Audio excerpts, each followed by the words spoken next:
ସମସ୍ତଙ୍କୁ ଶୁଭ ସକାଳ।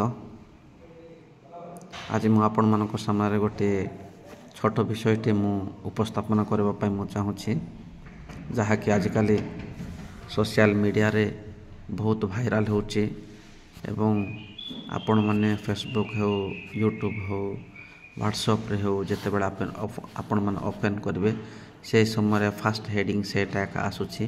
ତ ସେ ବିଷୟରେ ମୁଁ କିଛି କହିବି ବୋଲିକରି ମୁଁ ଆଜି ସକାଳେ ମୁଁ ଭାବିଲି ଏବଂ ସେ ମୋର ଭାବନାକୁ ମୁଁ ଆପଣମାନଙ୍କ ସମ୍ମୁଖରେ ମୁଁ ଉପସ୍ଥାପନ କରିବାକୁ ମୁଁ ଯାଉଛି। ତପି ମିଶ୍ର ଯିଏକି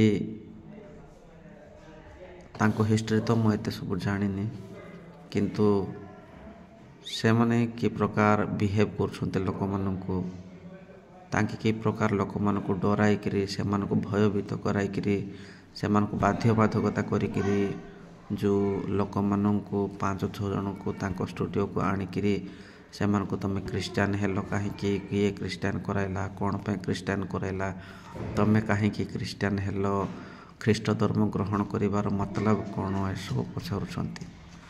ଭାଇ ଗୋଟେ ବିଷୟ ମନେ ରଖ, ତମ ଭାରତ ଦେଶ ହେଉଛି ଗୋଟେ ଧର୍ମ ନିରପେକ୍ଷ ରାଷ୍ଟ୍ର ଅଟେ। ଯେ ଇଚ୍ଛା କଲା ସେ ଧର୍ମ କରିପାରିଲା, କିନ୍ତୁ ତମେ କାହାକୁ ସେମିତି ଫୋର୍ସଫୁଲି ତମେ କହିପାରିବନି ତମେ କାହିଁକି ଖ୍ରୀଷ୍ଟିଆନ ହେଲ,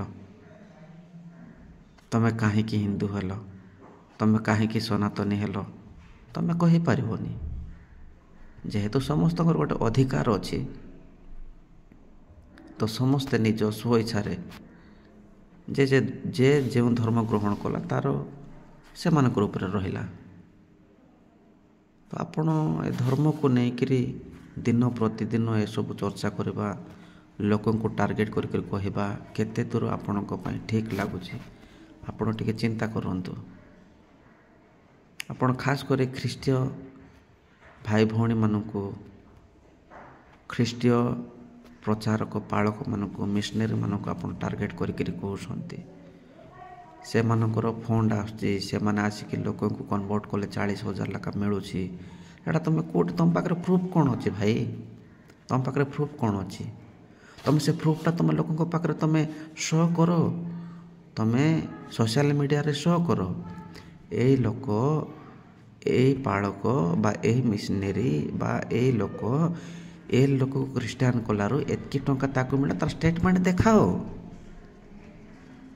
ଯଦି ତୁମର ପାଖରେ ସେତିକି ଯଦି ଅକାତ ଅଛି। ଆଉ ତମେ ତ ଲୋକମାନଙ୍କୁ ଯେଉଁ ପ୍ରକାର ନିଛ ଦେଖାଇକିରି କହୁଛ ନା, ଦିନେ ତୁମକୁ ଲୋକ ଥୁମ୍ପିବେ ଭାଇ, ଥୁମ୍ପିବେ, ମୁହଁରେ ଛେପ ପକାଇବେ।